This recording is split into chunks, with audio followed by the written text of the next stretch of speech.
जैसे बच्चों योद्धा होते हैं ना, जो युद्ध लड़ने वाले होते हैं, अपने पास में बच्चों वो हथियार वगैरह रख करके सोते हैं, फरसा भाला ये सब। तो आप लोग जब सो बच्चों तो कलम या कॉपी हुई पास में रख के सो, से नहीं हो पाएगा।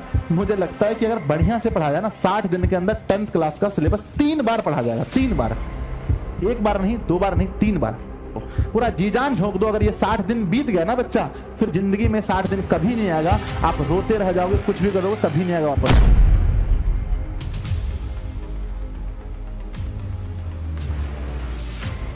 हाँ तो नमस्ते जी। हम उम्मीद करते हैं कि इस वीडियो को देखने के बाद आपके अंदर प्यारे बच्चों आग लगेगी और आपके अंदर वो जोश और जुनून एक बार फिर से पुनः जग जाएगा, जो बच्चों स्टार्टिंग में आप लोग के अंदर था कि सर मुझे तो करना है, मुझे तो फूरना है, मुझे तो पूरी मेहनत करनी है और प्यारे बच्चों हमारे रिजल्ट को जो हमने ठाना है वहां तक हमें पहुंचाना है। बच्चों इस वीडियो को देखने के बाद आपके अंदर एक पागलपन आने वाला है और आप बहुत मेहनत से पढ़ने वाले हैं। आज इस वीडियो को आप थंबनेल देख रहे हैं, यहाँ पर लिखा गया है कि 60 डेज, बच्चों यहाँ पर घड़ी साइन बना हुआ है, कंप्लीट योर सिलेबस, यानी 60 डे के अंदर आपको कंप्लीट सिलेबस करना है। और बच्चों मैं आपको तरीका बताने वाला हूं 60 डे के अंदर कैसे आप सिलेबस पूरा कर सकते हो। तो बच्चों चलिए हम देखते हैं 60 दिन में ही पढ़कर 90% मार्क्स कैसे लाएं। बच्चों सोचो, अगर उन समय का एग्जाम कैसा होता होगा जब 100 में से 100 नंबर का बनाना होता था, है ना, जब 100 में से 100 नंबर बनाना होता था, उस समय का एग्जाम कैसा होता होगा। अभी आप लोग का एग्जाम बच्चों 200 में से 100 नंबर का बनाना होता है। तो बहुत सिंपल एग्जाम है बच्चों, बहुत सिंपल एग्जाम है। आइए, हमारे पास जो विषय होते हैं, अगर आप 10th क्लास के स्टूडेंट हैं तो हमारे पास विषय होते हैं इस तरह के। हमारा होता है बच्चों math, science, social science, Hindi या उर्दू, संस्कृत या नन हिंदी या बच्चों इंग्लिश, ये हमारे सब्जेक्ट होते हैं। बच्चों मिनिमम आप लोग मुझसे पूछते हैं कि सर आप मुझे बताइए कि सेल्फ स्टडी कितना घंटा करना चाहिए। सेल्फ स्टडी के लिए बच्चों मिनिमम देखो 6 घंटे और 7.5 घंटे, 6 से 7.5 घंटे तक आपको मिनिमम सेल्फ स्टडी करना चाहिए। इससे कम अगर आप सेल्फ स्टडी कर रहे हो तो आप बहुत अच्छा अंक नहीं ला सकते हो। मैं ये नहीं कहता हूं कि आप अच्छा अंक नहीं ला सकते, लेकिन बहुत अच्छा, मतलब 450 प्लस करने के लिए आप कितने भी ब्रिलियंट स्टूडेंट हो, कम से कम इतने सेल्फ स्टडी तो आपको करनी ही पड़ेगी ना भाई। कम से कम मेरे बच्चे आप देख सकते हो कि 2 घंटे कम से कम आपको बच्चों मैथ्स में देना चाहिए, कम से कम साइंस में 1.5 घंटे और सोशल साइंस में 1.5 घंटे, उसके बाद हिंदी में 1 घंटे, हिंदी या उर्दू में, और संस्कृत और बच्चों है ना, संस्कृत और नन हिंदी में कम से कम 1.5 घंटे आपको देने चाहिए अगर आप चाहते हो तो। ये आपका टाइमिंग है, इतना टाइम आपको देना ही चाहिए अपने स्टडी में। अब देखिए, अब ये आपकी कमजोरी और मजबूती के अनुसार आप समय कम और ज्यादा कर सकते हैं।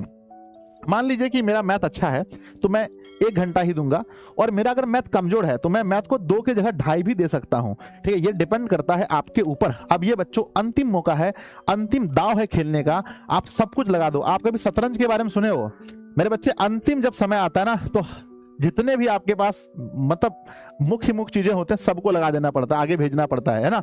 युद्ध के बारे में जानते हो ना, जब युद्ध होता है तो सबसे शक्तिशाली योद्धाओं को लास्ट में भेजा जाता है। तो अपने अंदर का वो भी जगा दो, ठीक है ना। देखते हैं मेरे बच्चे, सबसे पहले जब हम लोग मैथ करते हैं तो हमारे पास 3 ऑप्शन होते हैं। पहला, कुछ वीडियोस देखने पड़ते हैं जिसको बच्चों लाइव क्लासेस में देखो या फिर रिकॉर्डेड। नेक्स्ट बच्चों आपको होमवर्क करना पड़ता है, और तीसरा है बच्चों क्वेश्चन बैंक। तो इन तीनों में से आप लोग कहते हैं ना कि सर सेल्फ स्टडी आप करते रहते हो, सेल्फ स्टडी में करना क्या होता है। तो बच्चों देखो, सेल्फ स्टडी में हमें सबसे पहले अपने लेक्चर कंप्लीट करने होते हैं। जो लेक्चर कंप्लीट नहीं हुआ है, मान लो कि आपका अभी मैथ पढ़ रहे हो आप और आपका बच्चों ट्रिगो नहीं हुआ है, या मान लो कि आपका प्रयाक्ता वाला चैप्टर नहीं हुआ है, तो बच्चों सेल्फ स्टडी में घर में बैठ करके इस वीडियो को आप आना, इस वीडियो को आपको देखना है। वीडियो में बच्चों एप्लीकेशन पर जाना है या यूट्यूब पर सर्च मार करके वीडियो खोजना है। जिस टीचर से आप पढ़ना चाहते हैं उसकी वीडियो को 2 गुनी स्पीड पर, कम से कम 1.5 या 2 गुनी स्पीड पर बैठ के देखना है। यही सेल्फ स्टडी है। अगर बच्चों आपका अगर लेक्चर कंप्लीट हो चुका है, आप पूरा चैप्टर के लेक्चर्स देख चुके हैं, तो आपको करना चाहिए क्या? होमवर्क में क्या करना चाहिए आपको बच्चों? आपको एनसीईआरटी बुक से इंपॉर्टेंट सवाल जो आपको लग रहा है उन सवालों को लगाना चाहिए। नेक्स्ट है बच्चों क्वेश्चन बैंक आपको या तो सेल्फ स्टडी में आप वीडियो देखो, या तो बच्चों इंपॉर्टेंट क्वेश्चन लगाओ, या डायरेक्ट आप क्वेश्चन बैंक निकाल करके 2014, 15, 2016, 17, 18 इसको बनाने का प्रयास करो हर सब्जेक्ट का। ठीक है, अगर आपको सेल्फ स्टडी में समझ में नहीं आता है आपको क्या करना चाहिए, तो कुछ मत करो, बस क्वेश्चन बैंक निकालो। और हर टाइम पर, जब बच्चों आपके मैथ का टाइमिंग सेट है, जब साइंस का टाइमिंग सेट है, बच्चों दिन में आपको कम से कम पता है सेल्फ स्टडी के लिए कितनी बार बैठना है। बच्चों या तो आपके जितने सब्जेक्ट हैं इतनी बार आपको सेल्फ स्टडी के लिए बैठना है, या बच्चों आप ये कर सकते हैं एक बार में बैठे तो 2 विषय को पढ़ें। लेकिन मैं ऐसा आप लोगों को कभी नहीं कहूंगा कि एक साथ बैठकर आप इतने विषय पढ़ें। बच्चों आप एक बार बैठें 2 घंटे के लिए, फिर थोड़ा सा रेस्ट लें, फिर बैठें 2 घंटे के लिए, फिर थोड़ा सा रेस्ट लें, ऐसे करके पढ़ाई कीजिए, ठीक है ना। तो ये आपने देखा कि बच्चों कम से कम एक विषय को इतना टाइम अभी देना चाहिए, क्योंकि मैं भी जब विद्यार्थी था तो इस समय में मिनिमम इतना टाइम तो मैं भी एक विषय को दे रहा था बच्चों। आगे बढ़ते हैं कि है ना, कई बार आप देखे होंगे मेरे बच्चे कि हम लोग अभी भी फुल कोर्स में पढ़े हैं, अभी भी हम फुल बैचेस के वीडियोस को रिवीजन कर रहे हैं बच्चों। फुल बैचेस में क्या होता है ना कि फुल बैचेस में पूरा लेक्चर धीरे धीरे से पढ़ाया गया है और हर पॉइंट पर चर्चा किया गया, लेकिन अभी जो आपका समय है, समय बहुत कम है। तो बच्चों आप क्रैश कोर्स के लेक्चर को देखना ज्यादा कोशिश कीजिए, किसी भी टीचर का पढ़िए। मैं ये बच्चों नहीं कहूंगा कि भाई आप ड्रीम 450 का क्रैश कोर्स लो, किसी भी टीचर से पढ़ो, पर क्रैश कोर्स की वीडियोज में जैसा बच्चों मेरा ले लो, तो ना हमने आपको मैथ पढ़ा दिया, पहला चैप्टर पढ़ा दिया मात्र 3 दिन में, मैंने आपको 8वां चैप्टर पढ़ा दिया मात्र शायद 3 लेक्चर में। तो बच्चों 3-4 लेक्चर में जहां पर आपके बच्चों सिलेबस रिवीजन हो रहा है, तो क्रैश कोर्स जरूर ज्वाइन करना और वहां से पढ़ो, क्रैश कोर्स से पढ़ो, ठीक है ना। नेक्स्ट फिर क्या आता है मेरे बच्चे, कई बार आप देखते होंगे कि आपको कहीं जाना होता है, जैसे आपको कहीं बाहर जाना होता है, तो आप बहुत जल्दीबाजी में होते हैं और जल्दीबाजी में इतना फास्ट आप काम करते हैं कि उस काम बिगड़ जाता है। तो काम बिगाड़ना नहीं है, इसलिए मैंने अगला पॉइंट रखा है कि मेरे बच्चे टाइम बहुत है, 60 दिन इनफ इनफ इनफ बच्चों, बहुत होता है 60 दिन। आप सोच करके देखो कि 1 मिनट के अंदर में 60 सेकंड होते हैं मेरे भाई, और आपके पास पूरा 60 दिन है, ठीक है। तो ये मत सोचना कितने बच्चे कहते रहे मुझसे तो अब कुछ नहीं हो पाएगा, अब तो 60 दिन बचा है। 60 दिन नहीं है, 8 दिन बहुत ज्यादा है। तो बच्चों अगर आप मुझसे पूछोगे क्या 60 दिन में पागल बन करके, क्या 60 दिन में अंदर पागलपंथ ला करके, क्या 60 दिन के अंदर पूरे जोश जुनून से पढ़ करके 450 लाया जा सकता है, तो मेरा आंसर 100 में से 99 बार हाँ होगा, हाँ हाँ और हाँ। लेकिन बच्चों आपके अंदर वो जोश जुनून जज्बा होना चाहिए। क्या आप लगातार 4 घंटा बैठ सकते हो? क्या आप दिन में सेल्फ स्टडी 12-12 घंटे कर सकते हो? क्या मेरे बच्चे, अगर देखो लोग कहते हैं सर मैं कैसे पढ़ाई करूं बहुत अंतिम समय, भाई क्या है, हिंदी में 26 है ना, हिंदी में 29 चैप्टर हैं, 29 चैप्टर में 1 शॉट लेक्चर है। 1 शॉट लेक्चर को देखोगे मेरे बच्चे, एक दिन में अगर पागलपन बन जाओ, नहीं भाई हिंदी खत्म करना है, तो 3 दिन के अंदर हिंदी के सारे लेक्चर देख डालोगे। 29 लेक्चर हाईएस्ट कितना 40 घंटा का होगा। डबल स्पीड से देखेंगे इसको, डबल स्पीड से देखेंगे मेरे बच्चे, तो कितना होगा 20 घंटा होगा। एक दिन में बच्चों हिंदी के 6 लेक्चर को देना, 6 बच्चों 6 घंटा एक दिन में देखेंगे, 3 दिन के अंदर हिंदी खत्म। 14 लेक्चर का हमारा संस्कृत है, 14 लेक्चर का 1.5 घंटे का लेक्चर है, 21 घंटे का लेक्चर है, डबल करके देखेंगे बच्चों दुगने स्पीड में, 11 घंटे का लेक्चर है, 2 दिन के अंदर खत्म। 5 दिन के अंदर मेरे बच्चे, 5 दिन के अंदर आप चाहोगे तो हिंदी और संस्कृत के सारे लेक्चर देख सकते हो, मात्र 5 दिन के अंदर। मैथ के भी लेक्चर देखने जाओगे अभी बच्चों क्रैश कोर्स में अगर आप देखोगे तो बच्चों एक चैप्टर का मात्र मेरे बच्चों 5 घंटे का मेरा लेक्चर हो रहा है, 5 घंटे का बच्चों। 15 चैप्टर में पढ़ाऊंगा, 15-25-75 घंटे का लेक्चर होगा, 75 घंटे का भी कम होगा, मुझे लगता है कि 60 घंटे का लेक्चर होगा। और बच्चों हाफ करके देखोगे 30 घंटे का लेक्चर होगा। 30 घंटे में एक दिन में 6 दिन, तो 5 दिन के अंदर आप फिर से मैथ पढ़ सकते हो, 5 दिन के अंदर फिर से मैथ पढ़ सकते हो, ठीक है। तो ऐसे बच्चों जो लगे जहां पर कि मैं दुगना करके देखना है, आप लेक्चर रिवीजन कर सकते हो और स्किप करना सीखो, स्किप। अब जिस पॉइंट को आप जानते हो, है ना, जो पॉइंट आपको आसान लगता है, वहां एकदम एयरफोन लगा कर मस्ती आ रहा है, मस्ती नहीं, स्किप करो मेरे बच्चों। अगर मुझे कोई वैल्यू निकालने के लिए बताया जा रहा है मैथ्स में, मुझे कोई साइंस का बच्चों जैसे कि पोर्शन पढ़ाया जा रहा है, पोर्शन मुझे पूरे अच्छे से आता है, तो पोर्शन हम क्यों देखें? रिवीजन का मतलब ये आप लोग गलत समझ लेते हो। बहुत सारे बच्चों को लगता है कि रिवीजन का मतलब ये है कि भाई एक एक करके सब कुछ पढ़ना, नहीं। रिवीजन का मतलब ये है कि जो चीज तुम भूल चुके हो, जो चीज तुम्हारे अंदर नहीं याद आ रहा है, सीधा वहां जाओ, पॉइंट पर जाओ, ठीक है। तो अगर आज से पहले रिवीजन आप अलग तरीके से करते थे, तो बच्चों रिवीजन का मतलब ये होता है कि जिस पॉइंट में आप लैग कर रहे हो, जिस पॉइंट में आप फंस रहे हो, वहां पर जाकर के सीधा रिवीजन करो, ये होता है रिवीजन बच्चों। नहीं तो पैनल पीडीएफ यूज करो ना, पैनल पीडीएफ यूज करो, सबसे अधिक है बच्चों पैनल पीडीएफ। पैनल पीडीएफ का मतलब ये होता है जो हम डिजिटल बोर्ड में लिखते हैं, देखना ये है बच्चों पैनल पीडीएफ, ध्यान दो, ये हमारे पैनल पीडीएफ है जो हम बोर्ड पे लिखते हैं। जब आप इसको देखोगे तो यहां पर मान लो कि मैं इसको देख करके समझ रहा हूं कि हाँ भाई संजय सर ने बताया कि मैथ होता है, साइंस होता है, सोशल साइंस होता है, हिंदी होता है, पर मुझे ये नहीं समझ में आता है कि संजय सर इस जगह क्या बोले होंगे। तो इसको देखने के लिए फिर हम जाएंगे वीडियो में और डायरेक्ट इस पॉइंट पे आकर देखेंगे कि संजय सर यहाँ क्या बोले हैं। इसके लिए ये नहीं देखेंगे संजय सर कैसे मैथ कैसे लिखते हैं, MATH, संजय सर साइंस, अरे तो आता है आपको, जो आपको आता है उसको रिवीजन करके आप रिवीजन कहते हो, ये रिवीजन नहीं है मेरे भाई। रिवीजन का मतलब ये है कि जहां फंस रहे हो सीधा वहां जाओ। यानी अगर आप त्रिकोणमिति पढ़ रहे हो, त्रिकोणमिति में जो टॉपिक आपको नहीं आता है, जैसे मान लो कि आपको प्रॉब्लम है प्रूव दैट में, तो डायरेक्ट प्रूव दैट के लेक्चर देखो, खत्म बात। है ना। तो बच्चों इस तरह से क्या हुआ, समय बचेगा। और ऐसे रिवीजन करके मुझे लगता है, बच्चे कह रहे हैं सर कि 60 दिन बच्चा है, मुझसे नहीं हो पाएगा। मुझे लगता है कि अगर बढ़िया से पढ़ा जाए ना, 60 दिन के अंदर 10th क्लास का सिलेबस 3 बार पढ़ा जाएगा। 3 बार, 1 बार नहीं, 2 बार नहीं, 3 बार। अगर पागलपंथी आपके अंदर है, पढ़ने का जुनून है, अगर आप पहले से आप पढ़े हो थोड़ा बहुत, तो आप 3 बार पढ़ सकते हो। ठीक है ना। आगे बढ़ते हैं नेक्स्ट मेरे बच्चे। तो याद रखना कि समय अभी बहुत है। जल्दी हड़बड़ी में क्या करते हैं, जब लोग कहीं जाते हैं तो कभी बैग छोड़ देते हैं, कभी कुछ छोड़ देते हैं। हड़बड़ मत करो, समय बहुत है, चुपचाप पढ़ो। लोग कहते हैं सर पढ़ने के लिए क्या करना पड़ेगा, पढ़ने के लिए पढ़ना पड़ेगा, सिंपल सी बात है।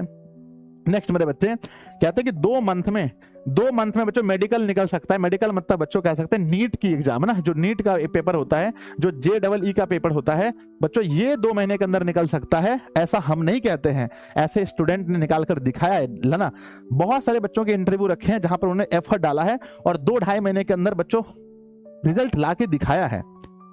आप ऐसा नहीं हो कि एकदम साफ कुछ नहीं पढ़े हो। 2 महीने को कम मत समझो, 60 दिन इनफ होता है बच्चों लास्ट का। ठीक है ना। नेक्स्ट हमारे पास क्या है, नेक्स्ट है मेरे बच्चे की बेसिक नॉलेज से। अगर आपके अंदर बेसिक नॉलेज है बच्चों किसी भी चैप्टर का, तो सारे ऑब्जेक्टिव को आप किल कर दोगे, खत्म कर दोगे सारे ऑब्जेक्टिव को।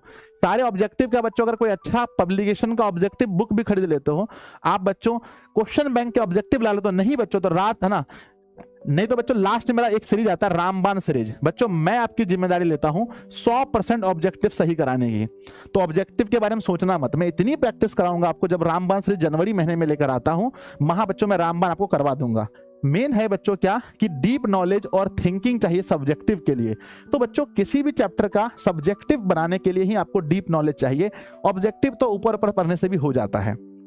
तो हमें सब्जेक्टिव पर फोकस करना है, ना कि ऑब्जेक्टिव पर। सब्जेक्टिव पर फोकस करने के लिए बच्चों अभी से ही आप सोचना अच्छा सीखो और खुद से लिखने का प्रयास करो, क्योंकि एग्जाम में आपको बोलना नहीं है, एग्जाम में आपको लिखना है। बोलना है क्या नहीं ना, लिखना है। तो लिखने की प्रैक्टिस आपकी होनी चाहिए, है ना। और ये 60 दिनों के अंदर ही आपको राइटिंग अपना सुधारना पड़ेगा। नेक्स्ट है मेरे बच्चे की नया चीज, ध्यान दीजिएगा, नया कम सीखें, प्रैक्टिस ज्यादा करें। 200 में से 100 नंबर बनाना है। हम क्या ना कि हम नया सीखना चाह रहे हैं कि भाई इस चैप्टर में नया कुछ बात है, सर बोले हैं नया कुछ सीखना चाह रहे हैं बच्चों, नया सीखना बंद करो, है ना। नया सीखना बंद करो और बच्चों जो आप पढ़ चुके हैं उसी को रिवीजन कीजिए बार बार। और बच्चों देखो, ऐसा मुझे नहीं लगता कि बच्चों किसी राज्य में ऐसा होगा कि 200 में से मात्र 100 नंबर का जवाब देना है। यानी बच्चों 200 नंबर का क्वेश्चन पूछा जा रहा है और हमें 100 का जवाब देना है। मतलब समझो बच्चों कि आपको 2 पेपर मिल रहे हैं और किसी एक पेपर का जवाब देना है, वो भी दोनों के क्वेश्चंस मिला करके। तो बहुत आसान पेपर है, खास करके हम बिहार बोर्ड में अपना बच्चों बहुत आसान पेपर है। 60 दिन बहुत काफी होता है। अपने तरफ से मैं आपको यही कहूंगा बच्चों कि अधिक से अधिक बच्चों आप लिखने का प्रयास करें, लिखने का प्रयास करें। अंतोगत्वा आप बताओ बच्चों, आप 10th पहली बार दे रहे हो, आप 12th पहली बार दे रहे हो, मैं बता रहा हूं आपको अंतिम में बच्चे क्या सोचते हैं। अंतिम में बच्चे सोचते हैं MCQ, अरे भाई MCQ तो लग गया भाई, सब्जेक्टिव भी तो लिखा गया, लेकिन बच्चों 5 नंबर कम हो गया। क्यों सर, हमारी हैंड राइटिंग अच्छी नहीं थी, हैंड राइटिंग अच्छी नहीं थी। तो मेरे बच्चे आपकी हैंड राइटिंग बच्चों जब तक अच्छी नहीं होगी तब तक आप 450 नहीं ला पाओगे। और जब आप लिखते हो तो आपके अंदर आता है बच्चों कॉन्फिडेंस। क्या आता है, कॉन्फिडेंस आता है, कॉन्फिडेंस आता है। तो मेरे बच्चे सवाल को लिख लिख कर प्रैक्टिस कीजिए, साथ में क्वेश्चन बैंक को अपना दोस्त बना लो। क्यों भी मतलब क्वेश्चन बैंक आपका दोस्त है, इसको लेकर के बहना, इसको बच्चों आसपास में रख करके सो। रात में जब सोते हो तो बिस्तर के पास 1-2 किताब रख के जरूर सोना, जिस बार उठो तो सीधा उनको उठाओ, ठीक है। तो एक अच्छी स्ट्रेटजी के साथ, एक अच्छी प्लानिंग के साथ मेरे बच्चे बहुत अच्छे से 60 दिन के अंदर पढ़ा जा सकता है। चलिए, मैं जितने इस वीडियो में बोला मैं एक बार फिर से आपको बता देना चाहता हूं। पहला, सेल्फ स्टडी का घंटा बढ़ाओ, मेहनत ज्यादा करो। नंबर दूसरा, कुछ भी पॉसिबल है ऐसा अपने मन में सोचो कि everything is possible, possible, possible. Next है मेरे बच्चे 60 दिन के अंदर में आपको पढ़ना है सिलेबस को। तो फिर से कैसे पढ़ना, जहां आपको दिक्कत हो रहा है सीधा वीडियो को भगा भगा करके पैनल PDF को बच्चों ऊपर नीचे करके आपको पढ़ना है। और बच्चों विश्वास रखिए, 60 दिन काफी होता है, विश्वास रखिए। अपनी हैंडराइटिंग पर काम कीजिए, अपनी हैंडराइटिंग पर पढ़ना अच्छे से काम कीजिए। क्वेश्चन बैंक को बच्चों उल्टा उल्टा के देखते रहिए, ठीक है ना। और ज्यादा टेंशन मत लो। आप अगर रैंक 1 का देखोगे या रैंक 2 का देखोगे बच्चों, सब कुछ बहुत नॉर्मल है। वो लोग अपने ऊपर विश्वास कीजिए, कभी उन्हें भी नहीं पता था कि वो बच्चों टॉपर बनेंगे। अभी जो आप में से जो वीडियो देख रहे हैं, जितने बच्चे मेरी वीडियो देख रहे हैं, इसमें से ही बच्चों लगभग बहुत सारे आधे बच्चे तो यहां से टॉपर होने वाले हैं। तो आपको खुद नहीं पता कि आप टॉपर बनने वाले हो। मुझे खुद नहीं पता था बच्चों कि मैं स्कूल टॉपर बनूंगा। मुझे लगता था कि अरे बहुत लोग पढ़ते होंगे ये वो। विश्वास करो, लेकिन पढ़ना कम भी मत करो, पूरा जी जान झोंक दो। अगर ये 60 दिन बीत गया ना बच्चा, फिर जिंदगी में 60 दिन कभी नहीं आएगा। आप रोते रह जाओगे, कुछ भी करोगे, कभी नहीं आएगा वापस, ठीक है ना। तो बच्चों मन से पढ़िए। आपने बोला मुझे मोटिवेट करने, मैंने मोटिवेट कर दिया कि 60 दिन काफी होता है। आप 10th के हो 12th के हो कोई फर्क नहीं पड़ता।